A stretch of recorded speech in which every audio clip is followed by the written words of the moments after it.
On today's World Insight, common efforts on climate change with different approaches to the same goal as increasingly extreme weather takes its toll on humanity. Joint climate action in different shapes and sizes, the focus of a panel at the recent Boao Forum for Asia, with guests. Andrew Forrest, the founder and executive chairman of Fortescue. Jin Liqun, the president and chairman of the board of directors, AIIB. Liu Zhenmin, the special Chinese Envoy for Climate Change, and Zheng, the president of the Institute of Climate Change and Sustainable Development of Tsinghua University.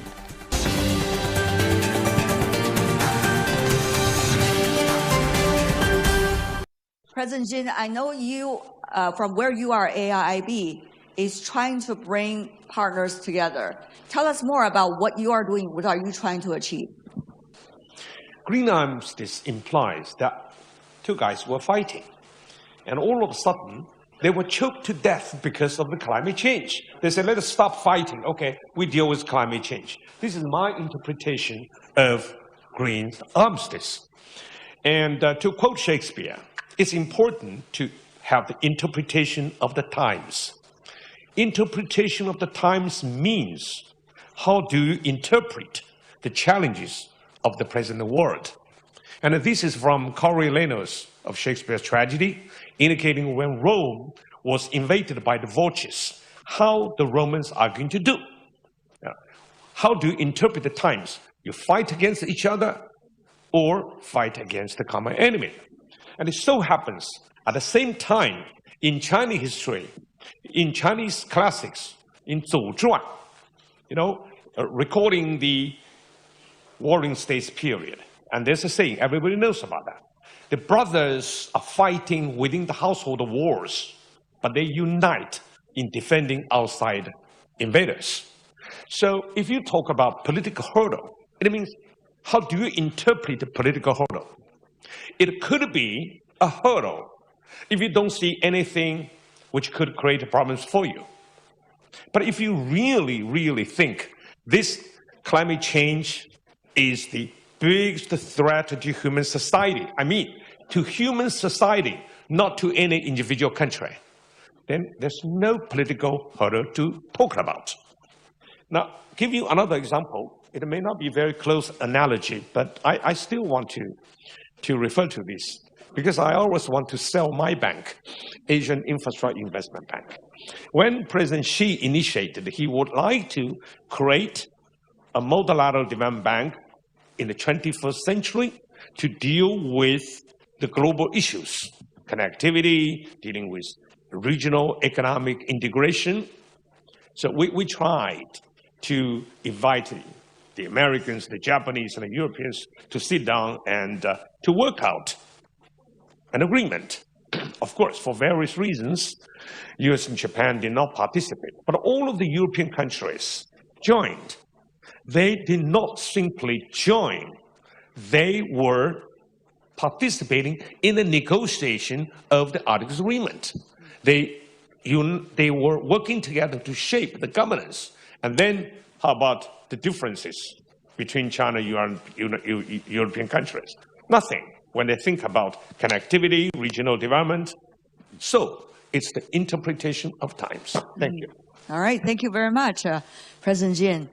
What about to our special envoy of climate, Mr. Liu, your understanding of the issue? Thank you, Ken Wei, for moderating this session. I think I'm honored to join my fellow panelists for this discussion. I think for me, it's an interesting question because I follow the climate change negotiations since 1996. So for me, it occupied a very important part of my life. I think political hurdles exist since the very beginning of the climate change negotiations. That's why in the convention, we acknowledge that we respond to climate change is a common but differential responsibility. among member states. Common because global climate change global issue, where all the member states, whether big or small, rich or poor, we have common responsibility. But we also have between developed countries and developing countries, we also have a differentiated responsibility. That exists. I think when in 1997 we negotiated the Kyoto Protocol for their commitments after 2000, initially we believed that the developed countries as a group, they could agree, they could support each other. Definitely, we negotiated the commitment for developed countries with a 5% joint 5% reduction between 2008 until 2012. 5% equally. They are going to share. But after a few years of funding, even among developed country parties, they have a difference. They have those political hurdles affected their cooperation because during the Bush administration, U.S. withdrew from the Kyoto Protocol. So it just left, I think, the rest of the developed countries to untake their commitments. That's why I think from 1992, when the convention negotiated, until the Paris Agreement agreed in 2015, really, political hurdles affecting the overall global response, global action to respond to climate change. That's why I think it be really many of the actions are delayed.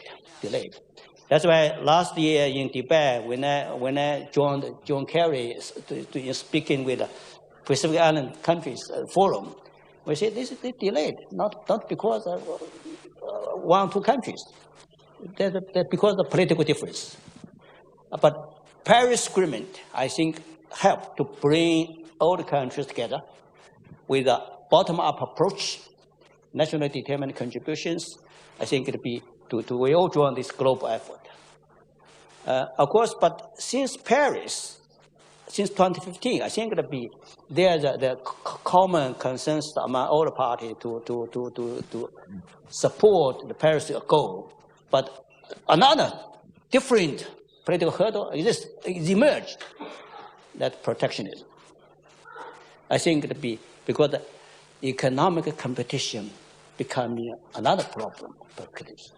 So that's why I think it's an issue that we need to when after Paris, after Glasgow, after Dubai, when we are all committed to the global goal for carbon neutral around the middle of the century. Of course, different countries have a different target year for carbon neutral. But now it seems that we have to find a way how to mobilize the public support to ensure that achieving global carbon neutrality, not just business about governments, right? Not just business of the enterprises, companies, it's public. Like people start to worry about what if the Republicans are back to the U.S. next November. Okay. How about they're going to withdraw again the Paris Agreement, like President Trump did. So if we could have a national support for the Paris Agreement, if we could have national support for global action, I hope even whoever is back for the next president, they could stay in the Paris Agreement. Talking about informing the public needs to understand the latest development of technologies to enable them to feel empowered to discuss and participate.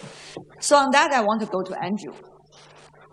Many abstract terminologies in the reports about the latest technology regarding climate change.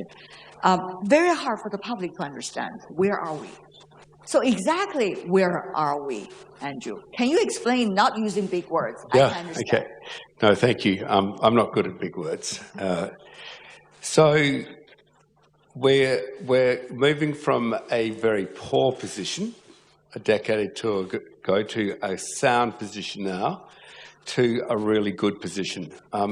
It takes some courage to say that countries should move beyond fossil fuels, and you'd want to have a very sound technical basis for a recommendation like that. Now, where that recommendation comes from is that the lowest form of energy cost in human history has been renewable energy.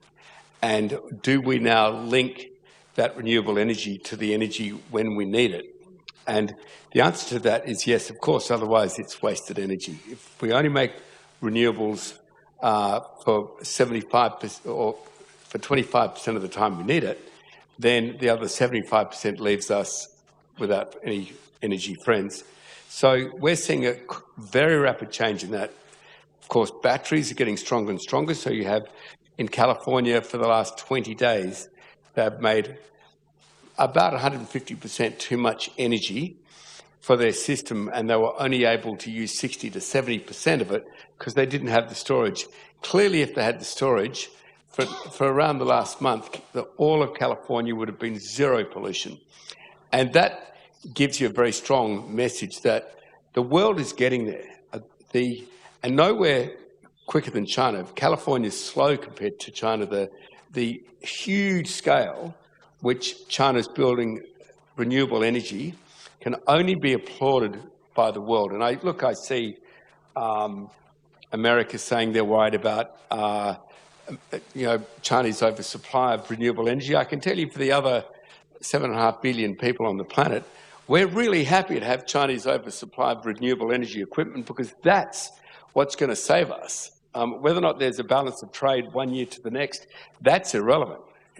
In the big picture, if we go to our times, Mr. Jin, in the big picture, we've got to be focusing in hard on that. Having heard from Andrew, I want to go back to Professor Li also on the issue of technologies. What do you see are some of the common technologies we already have in hand that would really bring some answers to the topic we just discussed? 国际能源组织有一个估计，就是我们这个未来所需要的这个脱碳的技术呢。The International Energy Agency has estimated that 50% of decarbonization technologies we need still require much research and development. These technologies are still in the nascent stage. Though we have cut some carbon emissions, that leaves the difficult part of reducing the rest, which is key to carbon neutrality. A large proportion of renewable energy consumption needs new energy storage systems and new power systems. None of them have had a breakthrough yet. Tsinghua University has worked toward a carbon-neutral campus. With cross-seasonal energy storage, summer heat will be stored for use in winter, while the winter cold will be stored for use in the summer. These can improve energy efficiency significantly. 把冬天的冷呢存到夏天去用，这样的话呢，这个能够极大的提高能源效率。 Which technologies, from China's perspective, are we looking into specifically? More in details, you heard a case study coming from Tsinghua University. They're trying to do something on the campus, summer, winter. But what about, generally speaking, which is more suitable for a country like China? Actually, each country has its own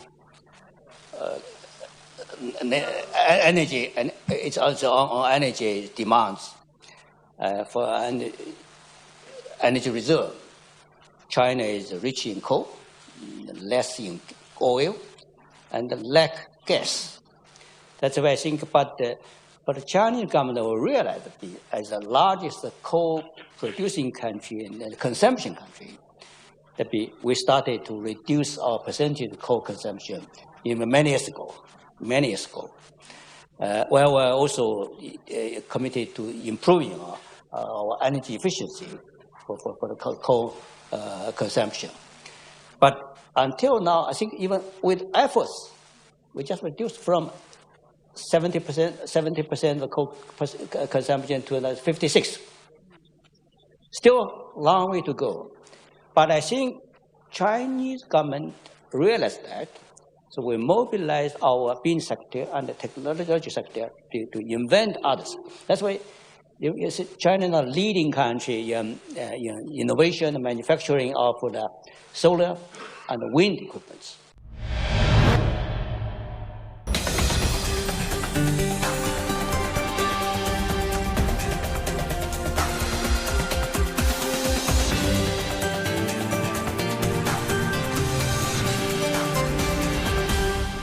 Go to you, President Jin. So how do you see the gap thing that we are talking about? China is a large emerging economy. But what about the others? When you are doing the infrastructures, how is it related to this topic that we are trying to tackle today? Thank you. We certainly would do our very best to help promote the transition to net zero. But we should understand there is a period for transition. Transition cannot be achieved overnight. And then it comes to technology. I think technology comes in many forms, not one technology. There's no limit to technological advancement. We are limited in our capacity only by the reach of imagination. In Chinese, we say, 没有做不到的，只有想不到的. Whatever you enjoy today could not be possibly conceived 50, 100 years ago. And Andrew raised the question, how could we solve this energy consumption of fossil fuel in the shipping industry? And how about aviation? So far, you cannot go without fossil fuel for shipping, industry, and aviation. But I do believe there's a way to handle that. Let me say, there are a couple of things we need to do. First of all, we should not only focus on capture carbon dioxide, reducing the burning of fossil fuel.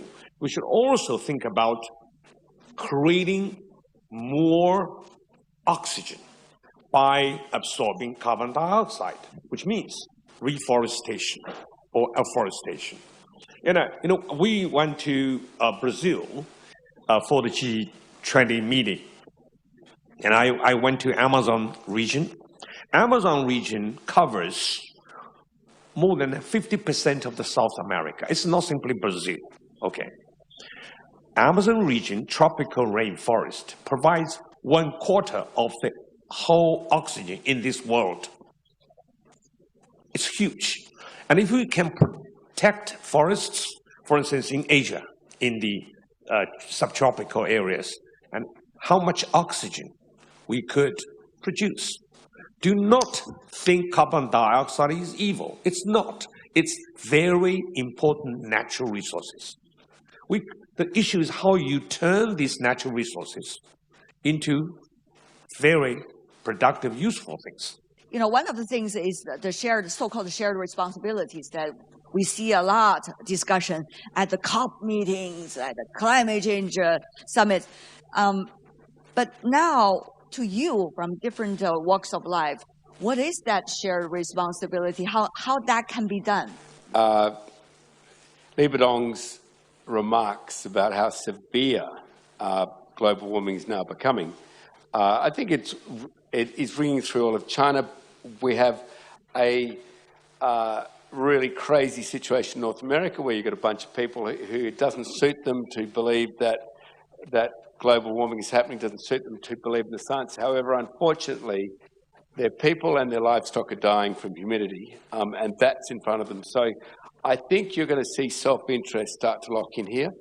And when the public at large of both, say, India, China, North America, understand that their people matter and their governments are not moving, they are actually listening to less than 0.1% of the population, which is the fossil fuel sector, and ignoring the interests of the 99, the other 8 billion people, then their positions as leaders will become very untenable, and that will lead to change. But we're going to have to wait for that to happen because self-interest will rule, sadly, with politicians. I see. Special Envoy Liu, I know China is working with many developing emerging economies on this shared responsibility issue, trying to seek a solution. Now, what is the latest development since you come to the chair of the Special Envoy of China? When in debate with the member states, parties decided to initiate a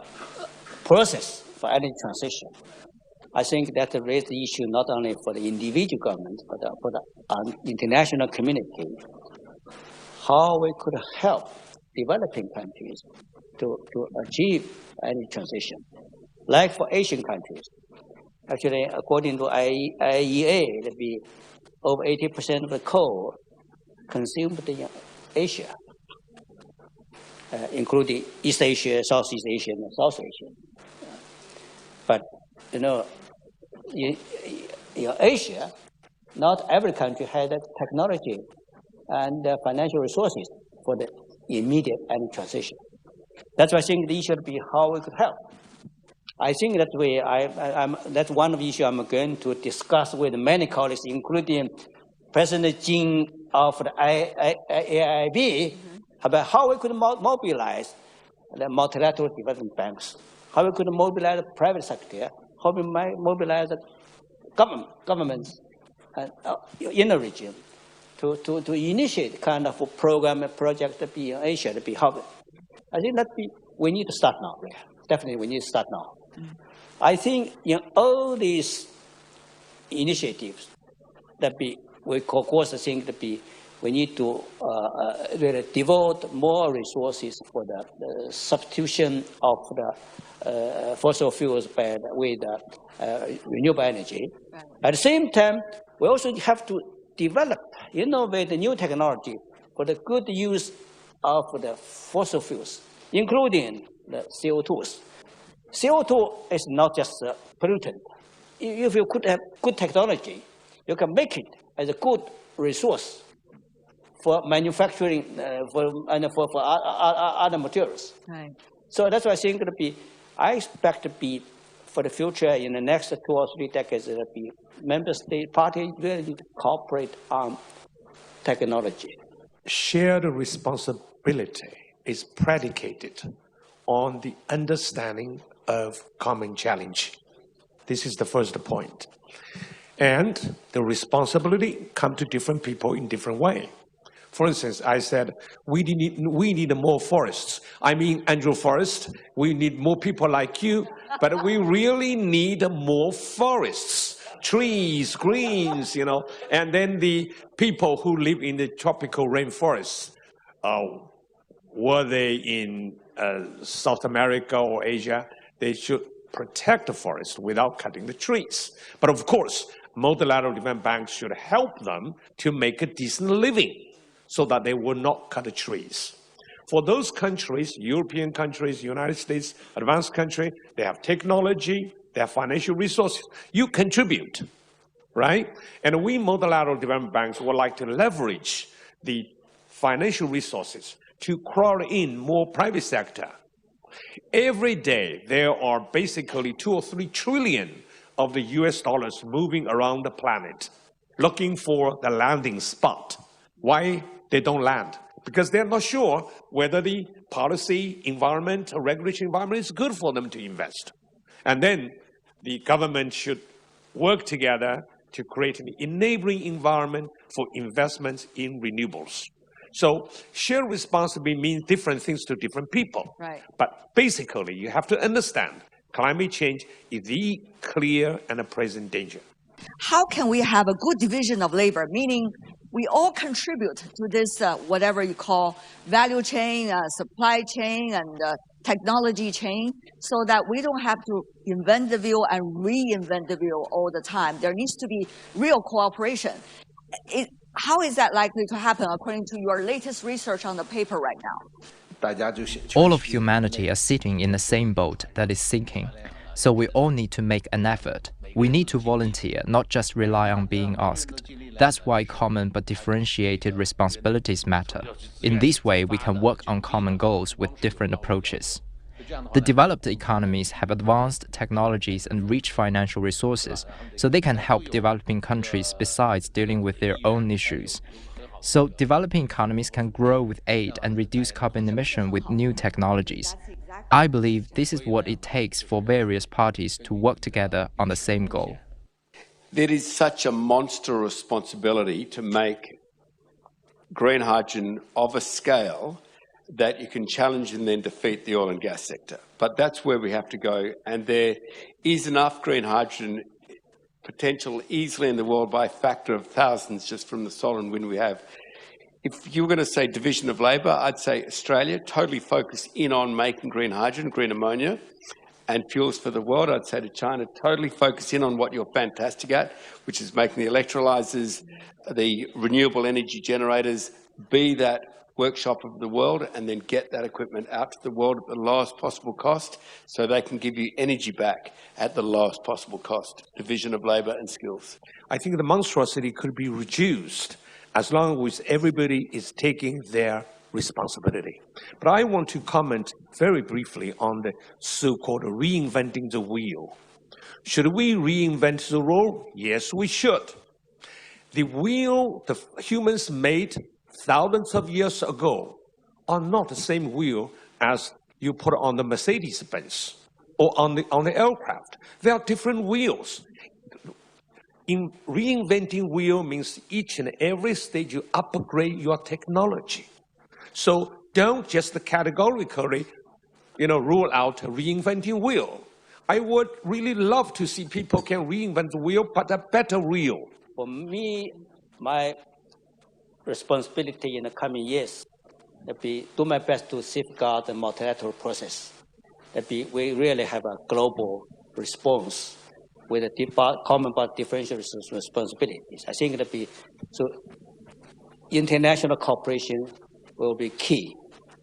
If that fails, then our global effort will fail to achieve the global carbon neutral by around the middle of the century. We have to both safeguard and to advance the international cooperation. Thank you so much for joining us, and thank you for your attention. Thank you.